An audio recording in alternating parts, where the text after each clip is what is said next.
नमस्कार दोस्तों, study with पवन प्रदीप में आप सब लोगों का स्वागत है। चर्चा की जाएगी कक्षा 9 समकालीन भारत और विश्व यानी ही कक्षा 9 के इतिहास के पाठ नंबर 2 यूरोप में समाजवाद एवं रूसी क्रांति के विषय में हम यहाँ पर चर्चा करेंगे। जानेंगे कि किस तरीके से यहाँ पर रूसी क्रांति का प्रारंभ हुआ और किस तरीके से यहाँ पर जो रोमनोव वंश रोमो नो या नाव भी कहीं पर हो सकता है, रोमनोव वंश का यहाँ पर पतन हुआ। जिस प्रकार आपने देखा कि फ्रांस में बुर्बो वंश के जो शासक थे वो लुई की उपाधि से शासन करते थे, ठीक इसी प्रकार से रूस का जो शासन था वह रोमनोव वंश के शासकों के हाथ में था और वह जारशाही शासक कहलाते थे। किस प्रकार से रूस के जो समाज था उसमें असंतोष था। आप जानते हैं कि किसी भी क्रांति के लिए असंतोष यहाँ पर होता है वहाँ की जनता में। और क्रांति का मतलब, जैसे कि आप लोग पिछले अध्याय में जान चुके हैं, कि विद्रोह के द्वारा सत्ता परिवर्तन करना या उसकी कोशिश की जाती है। इस प्रकार से हम जानेंगे कि किस प्रकार से यहाँ पर रूस की सत्ता में परिवर्तन करने के लिए यहाँ के जो जनता थी उसने आंदोलन किए, या हम कह सकते हैं क्रांति की। आइए चर्चा करते हैं।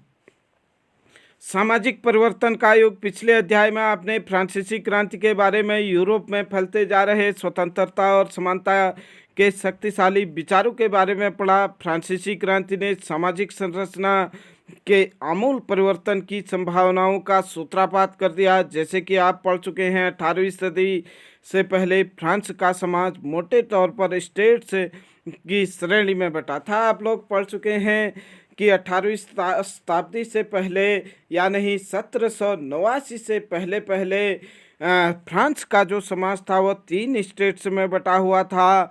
और फ्रांस की क्रांति से ही यहाँ पर जो गणतंत्र था या संविधान था या समानता, स्वतंत्रता और बंधुता की जो विचारधारा थी उसका विकास हुआ। समाज की आर्थिक और सामाजिक सत्ता पर कुलीन वर्ग और चर्च का नियंत्रण था। लेकिन क्रांति के बाद इस संरचना को बदलना संभव दिखाई देने लगा। फ्रांस में जब क्रांति हुई, जब वहाँ के लोगों ने क्रांति के द्वारा सत्ता परिवर्तन किया, तो कुलीन और जो चर्च की सत्ता वहाँ पर चलती थी उस पर परिवर्तन आया। यूरोप और एशिया सहित दुनिया के बहुत सारे हिस्सों में व्यक्तिगत अधिकारों के रूप में और सामाजिक सत्ता पर किसका नियंत्रण हो, इस पर चर्चा छिड़ गई। भारत में भी राजा राम मोहन राय ने, आप देख रहे हैं, और साथ ही साथ डेरेजियो ने फ्रांसीसी क्रांति के महत्व का उल्लेख किया। प्रश्न पूछा जा सकता है कि फ्रांसीसी क्रांति के विचारों को भारत में किसने फैलाया? राजा राम मोहन राय एवं डेरेजियो जो थे एक विश्वविद्यालय में प्रोफेसर थे, जिन्होंने कि बंगाल में इस विचारधारा को आगे फैलाया। बंगाल उस समय भारत का मुख्य राजनीतिक एवं आर्थिक केंद्र हुआ करता था और साथ ही साथ बहुत सारे लोग क्रांति पश्चात यूरोप की स्थितियों के बारे में चल रही बहस में कूद पड़े। आगे चलकर उपनिवेशों में घटी घटनाओं में इस विचारों का एक नया रूप प्रदान करने का योगदान दिया। मगर यूरोप के सभी लोग आमूल समाज परिवर्तन के पक्ष में नहीं थे। इस पर सबकी अलग अलग राय थी। बहुत सारे लोग बदलाव के लिए तैयार थे, लेकिन बहुत सारे लोग चाहते थे कि बदलाव धीरे धीरे हो। एक खेमा मानता था कि समाज का आमूल परिवर्तन, आमूल पुनर्गठन जरूरी है, जबकि कुछ रूढ़िवादी थे तो कुछ उदारवादी थे या आमूल परिवर्तन चाहते थे, रेडिकल संसाधनों के पक्ष में थे। कुछ लोग चाहते थे कि जो रूढ़िवादी लोग थे कि जिस प्रकार से सत्ता चल रही है उसी प्रकार से चलनी चाहिए, जबकि कुछ लोग चाहते थे कि सत्ता में क्रांति के द्वारा, नए नियम कानूनों के द्वारा जो राजा के दैवीय अधिकार हैं उसको न मानते हुए सभी लोगों को कुछ न कुछ अधिकार देने के पक्ष में थे। जो उदारवादी थे सबके साथ समान व्यवहार या नहीं सबके लिए खाने एवं कमाने की व्यवस्था के लिए पक्षधर थे। उस समय के संदर्भ में इन शब्दों का क्या मतलब था, राजनीति की इन धाराओं में क्या फ़र्क था और कौन-कौन सी बातें थी जो समान थी, यहाँ हमें ध्यान रखना चाहिए कि इन शब्दों का अर्थ हर काल और परिवेश में एक ही नहीं होता। इस अध्याय में हम 19वीं शताब्दी की कुछ महत्वपूर्ण परंपराओं का अध्ययन करेंगे और देखेंगे कि उन्होंने परिवर्तन के इस संदर्भ में क्या असर डाला। और इसके बाद हम एक ऐसे ऐतिहासिक घटना पर अपना ध्यान केंद्रित करेंगे जिसे समाज के रेडिकल पुनर्गठन का एक गंभीर प्रयास किया गया। रूस में हुई क्रांति के फलस्वरूप समाजवाद 20वीं सदी का एक स्वरूप तय करने वाले सबसे महत्वपूर्ण और शक्तिशाली विचारों की श्रृंखला का हिस्सा बन गया। अगर हम समाजवाद की बात करें, समाजवाद का जो विकास हुआ वह रूस में हुआ, या नहीं समाजवाद का अर्थ है जो कार्ल मार्क्स चाहता था कि गणतंत्र या लोकतंत्र के साथ साथ जो पूंजीपति है या पूंजीवादी व्यवस्था है उसका भी समूल नाश करना चाहता था, और साथ ही साथ जो शासन एवं सत्ता की बागडोर थी वह कृषकों एवं मजदूरों या नहीं सामान्य जनता के हाथ में होनी चाहिए, ये कार्ल मार्क्स का मानना था। और उसी तरीके से रूस में क्रांति हुई और रूस की क्रांति के फलस्वरूप वहाँ पर उदारवादी शासन का प्रादुर्भाव हुआ, उद्भव हुआ। आइए चर्चा करते हैं उदारवादी, रेडिकल और रूढ़िवादी। समाज परिवर्तन के समर्थकों में एक समूह उदारवादियों का था। उदारवादी ऐसा राष्ट्र चाहते थे जिसमें सभी धर्मों को बराबर का सम्मान और जगह मिले। शायद आप जानते हो कि उस समय यूरोप के देशों में प्रायः किसी एक धर्म को ही ज़्यादा महत्व दिया जाता था। ब्रिटेन की सरकार चर्च ऑफ इंग्लैंड का समर्थन करती थी। ऑस्ट्रिया और स्पेन में कैथोलिक चर्च के समर्थक थे और उदारवादी समूह वंश आधारित शासकों की अनियंत्रित सत्ता के विरोधी थे। आप लोग देख पा रहे होंगे जो ये ऑस्ट्रिया है, स्पेन है, ब्रिटेन है, यहाँ पर लोग विभिन्न प्रकार के मतों के समर्थक थे। आप लोगों से प्रश्न पूछा जा सकता है कि ब्रिटेन की सरकार किस सत्ता की समर्थक थी। ब्रिटेन की सरकार जो थी वह चर्च ऑफ इंग्लैंड का समर्थन करती थी। ये ऑस्ट्रिया है। ऑस्ट्रिया ऑस्ट्रेलिया से अलग है। जो हम ऑस्ट्रेलिया महाद्वीप देखते हैं वह न होकर के यह ऑस्ट्रिया देश है। ऑस्ट्रिया और स्पेन में कैथोलिक चर्च का समर्थक ज़्यादा थे, जबकि उदारवादी समूह वंश आधारित शासकों की अनियंत्रित सत्ता के विरोधी थे। ये ऑस्ट्रिया है, स्पेन है, ब्रिटेन है, ये उदारवादी सरकारों के क्या थे, विरोध में थे। वे सरकार के समक्ष व्यक्ति मात्र के अधिकारों की रक्षा के पक्षधर थे। उनका कहना था कि सरकार को किसी के अधिकारों का हनन करने या उन्हें छीनने का अधिकार नहीं देना चाहिए। यह समूह प्रतिनिधित्व पर आधारित ऐसा एक निर्वाचित सरकार के पक्ष में था जो शासकों और अफसरों के प्रभाव से मुक्त और सुशिक्षित न्यायपालिका स्थापित किए गए कानूनों के अनुसार कार्य चलाए। यह एक समूह लोकतांत्रिक वादी नहीं था। ये लोग सार्वभौम वयस्क अधिकार या नहीं सभी नागरिकों को वोट देने का अधिकार देने के पक्ष में नहीं थे। उनका मानना था कि वोट का अधिकार केवल सत्ताधारियों को ही मिलना चाहिए। इसके विपरीत में जो रेड क्लिक समूह के लोग थे वह ऐसी सरकार के पक्षधर थे जो कि आबादी के बहुमत के समर्थन पर आधारित हो।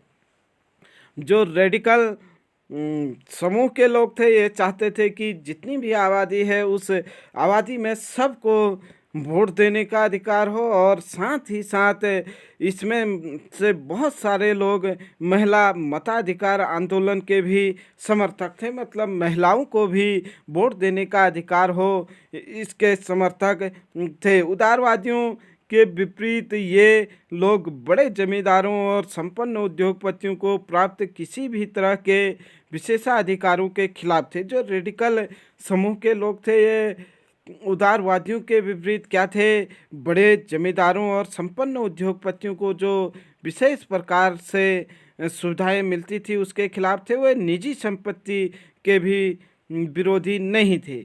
उनका मानना था, जो उदारवादी थे, निजी संपत्ति या पूंजीवाद का विरोधी थे, वह इसके विरोधी नहीं थे, केवल कुछ लोग के पास संपत्ति के संकेंद्रीकरण का विरोध यह जरूर करते थे। इनका मानना था कि जो पूंजी कुछ लोगों के पास है वह नहीं होनी चाहिए, लेकिन अगर कोई अपनी मेहनत से पूंजी को अर्जित करे तो वह उसके विरोधी नहीं थे। रूढ़िवादी तबका रेड क्लिक और उदारवादी दोनों के खिलाफ था। रूढ़िवादी तबका रेड क्लिफ और उदारवादी दोनों के खिलाफ था। तीसरा वर्ग जो था, रूढ़िवादी शासन, जो शासन चलते आया था, ये न तो रेड क्लिफ शासन चाहता था, मतलब इनके विचारों को मानना चाहता था, और न ही उदारवादियों के विचारों को मानने पर सहमत था। मगर फ्रांसीसी क्रांति के बाद रूढ़िवादी भी बदलाव की ज़रूरत को स्वीकार करने लगे और पुराने समय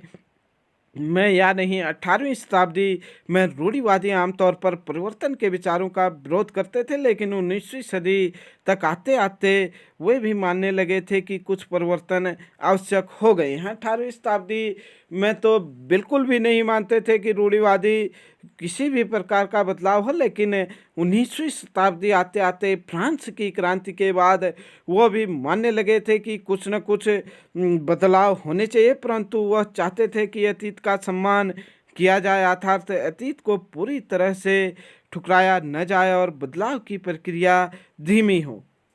फ्रांसीसी क्रांति के बाद पैदा हुई राजनीतिक उथल पुथल के दौरान सामाजिक परिवर्तन पर केंद्रित इस विविध विचारों के बीच काफ़ी टकराव हुए। 19वीं सदी में क्रांति और राष्ट्रीय कायांतरण की विभिन्न कोशिशों ने इन सभी राजनीतिक धाराओं की सीमाओं और संभावनाओं को स्पष्ट कर दिया।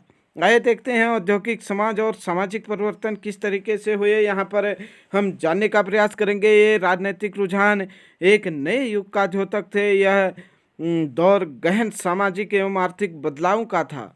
सामाजिक परिवर्तनों के साथ साथ यहाँ पर राजनीतिक परिवर्तन भी हो रहे थे और आर्थिक परिवर्तन भी हो रहे थे। औद्योगिकरण के कारण यहाँ पर यह ऐसा समय था जब नए शहर बस रहे थे। औद्योगिक क्रांति के साथ साथ नए क्षेत्र विकसित हो रहे थे। रेलवे का काफ़ी विस्तार हो चुका था और औद्योगिक क्रांति संपन्न हो चुकी थी। मताधिकार आंदोलन वोट डालने के अधिकार पाने के लिए चलाया गया था, मतलब मत डालने के लिए जो आंदोलन चलाया गया उसे मताधिकार आंदोलन कहते हैं। औद्योगिकरण ने औरतों, आदमियों और बच्चों सबको कारखानों में ला दिया। काम के घंटे या नहीं, पाली बहुत लंबी होती थी और मजदूर बहुत कम थे। बेरोजगारी आम समस्या थी। औद्योगिक वस्तुओं की मांग में गिरावट आ रही थी और बेरोजगारी और बढ़ जाती थी। शहर तेजी से बसते और फैलते जा रहे थे, इसलिए आवास और साफ सफाई का काम बहुत भी मुश्किल होता जा रहा था। उदारवादी और रेडिकल दोनों ही इन समस्याओं का हल खोजने की कोशिश कर रहे थे। लगभग सभी उद्योग व्यक्तिगत स्वामित्व के थे। बहुत सारे रेडिकल और उदारवादियों के पास काफ़ी संपत्ति थी। उसके यहाँ बहुत सारे लोग नौकरी करते थे।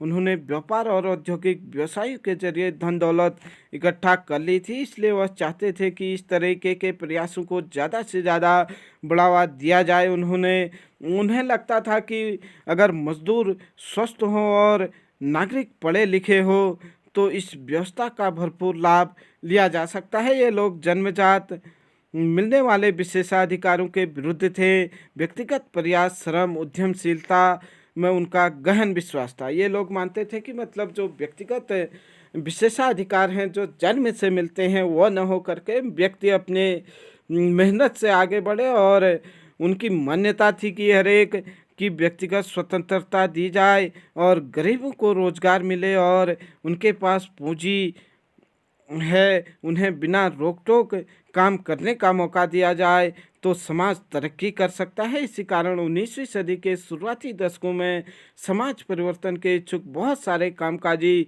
स्त्री पुरुष उदारवादी रेडिकल समूहों व पार्टियों के इर्द गिर्द गोलबंद हो गए थे, मतलब इन पार्टियों के साथ जुड़ने लग गए थे। यहाँ पर आप लोगों को एक चित्र दिया है 19वीं शताब्दी के मध्य में लंदन के गरीबों की दशा।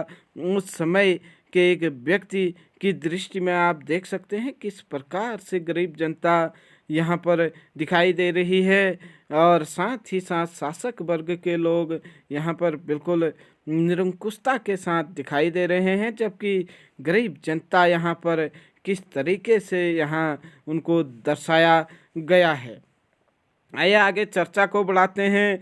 यूरोप में 1815 में जिस तरह की सरकारें बनी उससे छुटकारा पाने के लिए कुछ राष्ट्रवादी उदारवादी और रेडिकल आंदोलनकारी क्रांति के पक्ष में थे। फ्रांस, इटली, जर्मनी और रूस के लोग ऐसे क्रांतिकारी हो गए और राजाओं के तख्ता पलट का प्रयास करने लगे। अब जो फ्रांस की क्रांति हुई उसके साथ साथ इटली, जर्मनी, रूस के लोग भी क्रांतिकारी हो गए और वो जो राजा थे उनके साथ संघर्ष करने लगे और उनकी सत्ता को चुनौती देने लगे। राष्ट्रवादी कार्यकर्ता क्रांति के जरिए ऐसे राष्ट्र की स्थापना चाहते थे जिससे सभी नागरिकों को समान अधिकार प्राप्त हो। 1815 के बाद इटली के राष्ट्रवादी गिब्से मेजनी ने यही लक्ष्य प्राप्त करने के लिए अपने समर्थकों के साथ मिलकर राजा के खिलाफ साजिश रची। भारत सहित दुनिया भर के राष्ट्रवादी उनकी रचनाओं को पढ़ते थे। मेजनी कहाँ के प्रमुख क्रांतिकारी थे या क्रांतिकारियों के नेता थे, तो आप लोग देख सकते हैं कि मेजनी इटली के क्या थे, प्रमुख क्रांतिकारी थे।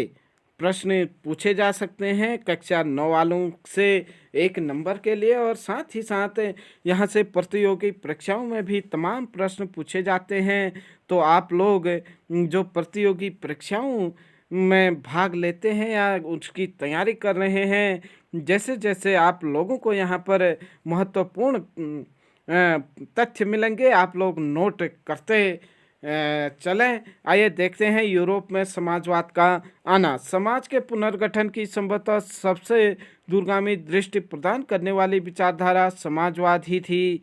19वीं सदी तक मध्य यूरोप में समाजवाद एक जाना पहचाना विचार था। उसकी तरफ बहुत सारे लोग ध्यान आकर्षित कर रहे थे या सारे लोगों का ध्यान उस ओर आकर्षित हो रहा था। समाजवादी निजी संपत्ति के विरोधी थे। जैसे कि आप लोग जानते हैं समाजवाद के जो प्रमुख प्रवर्तक थे वह कार्ल मार्क्स थे। उनका मानना था कि किसी के पास भी निजी संपत्ति नहीं होनी चाहिए। वे संपत्ति पर निजी स्वामित्व को ही सही नहीं मानते थे। उनका कहना था कि संपत्ति के निजी स्वामित्व की व्यवस्था की सारी समस्याओं की जड़ है। उनका मानना था कि जो संपत्ति पर निजी संपत्ति है वही क्या है, सारे समस्याओं का जड़ है। वह ऐसे क्यों मानते थे? उनका तर्क था कि बहुत सारे लोगों के पास संपत्ति तो है लेकिन जिससे दूसरों को रोजगार भी मिलता है, लेकिन यह समस्या यह है कि सत्ताधारी व्यक्ति को सिर्फ अपने फायदे से मतलब रहता है। वह उसके बारे में नहीं सोचता जो उनकी संपत्ति को उत्पादनशील बनाते हैं।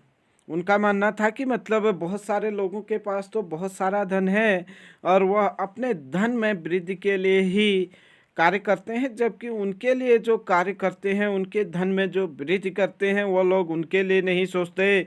इसलिए अगर संपत्ति पर किसी एक व्यक्ति के बजाय पूरे समाज का नियंत्रण हो तो साझा सामाजिक हितों पर ज़्यादा अच्छी तरह ध्यान दिया जा सकता है। समाजवादी इस तरह का बदलाव चाहते थे और इसके लिए उन्होंने बड़े पैमाने पर अभियान चलाया। कोई समाज संपत्ति के बिना कैसे चल सकता है? समाजवादी समाज का आधार क्या होगा, यह हम देखेंगे। यहाँ पर समाजवादियों के पास भविष्य की एक बिल्कुल भिन्न दृष्टि थी।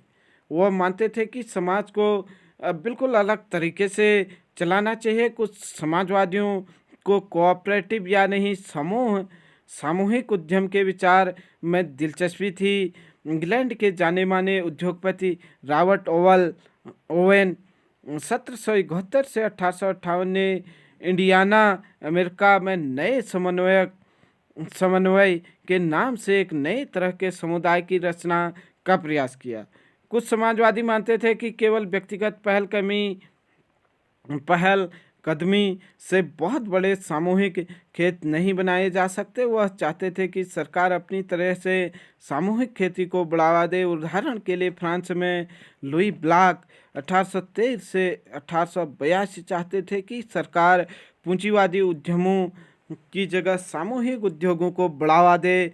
कोऑपरेटिव ऐसे लोगों के समूह थे जो मिलकर चीज़ों को बनाते थे और मुनाफे को प्रत्येक सदस्य द्वारा किए गए काम के हिसाब से आपस में बांटते थे। मतलब आपस में वो मिलजुल करके काम करते थे और साथ ही साथ वह जो उससे मुनाफा कमाते थे उसे सब लोगों में बांटना चाहते थे। उसके बाद अगर हम कार्ल मार्क्स की बात करें, जिनका समय 1828 से 1882 तक रहा, और फ्रेडरिक एंजेल्स भी आप लोगों को कहीं पर मिल सकता है। 1820 से 1895 ने इस दिशा में कई नए तर्क पेश किए। मार्क्स का विचार था कि औद्योगिक समाज पूंजीवादी समाज है। फैक्ट्रियों में लगी पूंजी पर पूंजीपतियों का स्वामित्व है और पूंजीपतियों का मुनाफा मजदूरों की मेहनत से पैदा होता है। समाजवाद के जो प्रमुख विचारक थे कार्ल मार्क्स, वह मानते थे कि जो पूंजी है वह पूंजीपतियों के द्वारा लगाई तो गई है, लेकिन जो उसका मुनाफा मिलता है वह मजदूरों के मेहनत से पैदा होता है। मार्क्स का निष्कर्ष था कि जब तक निजी पूंजीपति इसी तरह से मुनाफा का संचय करते जाएंगे तब तक मजदूरों की स्थिति में सुधार नहीं हो सकता है। अपनी स्थिति में सुधार लाने के लिए मजदूरों को पूंजीवाद व निजी संपत्ति पर आधारित शासन को उखाड़ फेंकना होगा।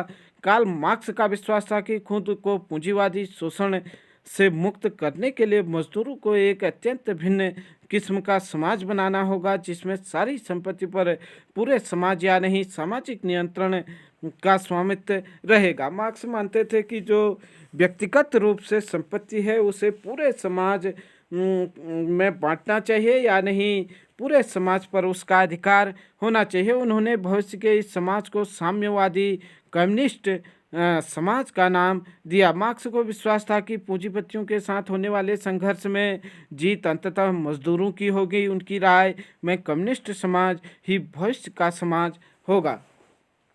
प्रश्न पूछा जा सकता है, किसे लगता था कि कम्युनिस्ट समाज ही भविष्य का समाज होगा? तो आप बता सकते हैं कार्ल मार्क्स मानते थे कि कम्युनिस्ट समाज ही आगे भविष्य का समाज होगा। यह पेरिस के यहाँ पर आप लोगों को चित्र दिया गया है। इसके विषय में हम देखें कि क्या है। यह पेरिस के 1871 का एक चित्र है। इस चित्र में मार्च और मई 1871 के बीच हुए जन विद्रोह को दर्शाया गया है। यह ऐसा दौर था जब पेरिस की नगर परिषद कम्यून पर मजदूरों, आम लोगों और पेशेवरों और राजनीतिक कार्यकर्ताओं को लेकर बनाई गई जन सरकार में कमबैक कर दिया था और उथल पुथल फ्रांसीसी सरकार की नीतियों के प्रति बढ़ते असंतोष का कारण पैदा हुई थी। यद्यपि पेरिस कम्यून की अंतर्गत सरकारें टुकड़ियों ने कुचल डाली, लेकिन दुनिया भर से समाजवादियों ने समाजवादी क्रांति की पूर्व पालिका के रूप में इसका जमकर जश्न मनाया। पेरिस क्रांति की पूर्व पालिका के रूप में इसका जमकर जश्न मनाया। पेरिस कम्यून को दो और चीज़ों की वजह से भी याद रखा जाता है। एक, मजदूरों के लाल झंडे का उदय इसी से हुआ था, और जबकि जो क्रांतिकारी थे अपने लिए यही झंडा चुना करते थे। साथ ही साथ आप देख सकते हैं मार्सेयेस के लिए ये इस घटना के बाद पेरिस कम्यून और मुक्ति संघर्ष का प्रतीक बन गया। उल्लेखनीय है कि इस गांव का मूलतः 1792 के युद्ध में जो जीत के रूप में दिखाया गया है। आप इस चित्र में देख सकते हैं किस प्रकार से यहाँ पर विद्रोही बिल्कुल अपना झंडा लिए हुए हैं और उनकी विजय को यहाँ पर दर्शाया गया है। उसके बाद हम आगे देखें, समाजवाद के समर्थक या समाजवाद के लिए समर्थन। 1870 के दशक आते आते समाजवादी विचार पूरे यूरोप में फैल चुके थे। अपने प्रयासों में समन्वय लाने के लिए समाजवादियों ने द्वितीय इंटरनेशनल के नाम से एक अंतर्राष्ट्रीय संस्था बना दी थी। प्रश्न पूछा जा सकता है, द्वितीय इंटरनेशनल संस्था का निर्माण किसने किया? तो समाजवादियों ने किया। इंग्लैंड और जर्मनी के मजदूरों ने अपनी जीवन और कार्य स्थिति में सुधार लाने के लिए संगठन बनाने शुरू कर दिए। संकट के समय अपने सदस्यों को मदद पहुंचाने के लिए इन संगठनों ने कोष स्थापित किए और काम के घंटों में कमी तथा मताधिकार के लिए आवाज़ उठाना शुरू कर दिया। जर्मनी के सोशलिस्ट डेमोक्रेटिक पार्टी SPD के साथ इन संगठनों के काफ़ी गहरे रिश्ते थे और संसदीय चुनाव में वे पार्टी की मदद भी करते थे। 1905 तक ब्रिटेन के समाजवादियों और ट्रेड यूनियन आंदोलनकारियों ने लेबर पार्टी के नाम से अपनी एक अलग पार्टी बना ली थी। फ्रांस में भी सोशलिस्ट पार्टी के नाम से ऐसे ही एक पार्टी का गठन हुआ। लेकिन 1904 तक यूरोप में समाजवादी कहीं भी सरकार बनाने में कामयाब नहीं हो पाए।